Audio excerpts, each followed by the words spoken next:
মাননীয় বিরোধী দল নেতা। ধন্যবাদ মাননীয় স্পিকার। বিল দুটা পাশ হয়ে গেল। আমরা টাইম কনস্ট্রেইনের কারণে 133টা অধ্যাদেশ যেগুলো ছিল এর মধ্য থেকে যেগুলো বিল আকারে এসেছে এবং যেগুলো ল্যাপসেস হয়ে গেছে সেগুলাতে আমরা আমাদের অধিকার পুরোপুরি পাইনি, কারণ সময়ের সীমাবদ্ধতা ছিল। সেই ক্ষেত্রে ইচ্ছায় হোক অনিচ্ছায় হোক আমাদেরকে এই প্রক্রিয়ার মধ্যেই থাকতে হয়েছে। তো এখন সেরকম কোনো প্রেক্ষাপট ছিল না। এই দুইটা বিলের ক্ষেত্রে আমাদের অধিকার কিন্তু খর্ব হলো। খণ্ডন আপনার চেয়ার থেকে আপনি করলেন, খণ্ডনটা কিন্তু আপনার হাতেই হলো। 2 নম্বর হচ্ছে, উনি যথার্থ বলেছেন, যোগ্য লোকদেরকে যোগ্য জায়গায় স্পেস করে দেওয়া দরকার। কিন্তু একটা কথা আছে যে বৃক্ষ তোমার পরিচয় কি, ফলে আমার পরিচয়। দিনটা কেমন যাবে, morning shows the day.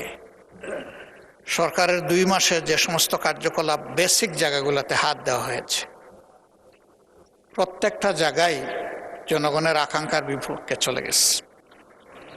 Bangladesh ব্যাংকের মতো, আমি বেসিক জায়গা বলেছি, আমি কোনো কার্ড এগুলো বলি নাই, নীতিগত যে জায়গাগুলো, বাংলাদেশ ব্যাংকের মতো সেন্ট্রাল ব্যাংকের গভর্নর নিয়োগের ক্ষেত্রে যে কাজটা করা হয়েছে এবং সাবেক গভর্নরকে বিদায় দেওয়ার যে পদ্ধতি অনুসরণ করা হয়েছে, জাতি এটা দেখেছে। এখান থেকে শুরু করে আমি বারবার এগুলার মেনশন করতে যাচ্ছি না। এ পর্যন্ত যে সমস্ত জায়গায় পরিবর্তন এসেছে সেগুলা জনগণ এবং ডেমোক্রেসি কোনোটাই সাপোর্ট করে না। এমনকি খেলার মাঠটা পর্যন্ত আমরা উন্মুক্ত রাখতে পারলাম না, ওখানেও গিয়ে আমরা ঝাঁপাইয়ে পড়লাম।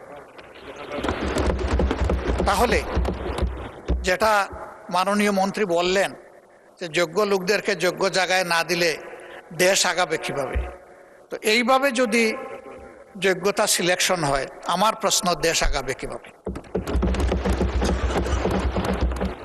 আমরা তো কার ইন্টেনশন কি সেটা দেখতে পারবো না, এটা মনের ব্যাপার। এটা একমাত্র আল্লাহ তাআলা দেন। আল্লাহু আলিমুম বিজাতিস সুদূর, আল্লাহ ছাড়া এটা কেউ জানে না।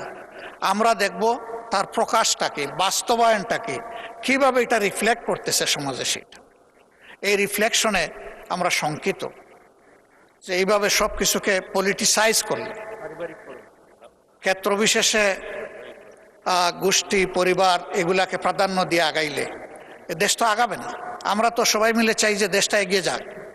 এ পর্যন্ত সেরকম দৃশ্যমান কোনো কিছু আমাদের কাছে নেই। ধন্যবাদ মাননীয় স্পিকার।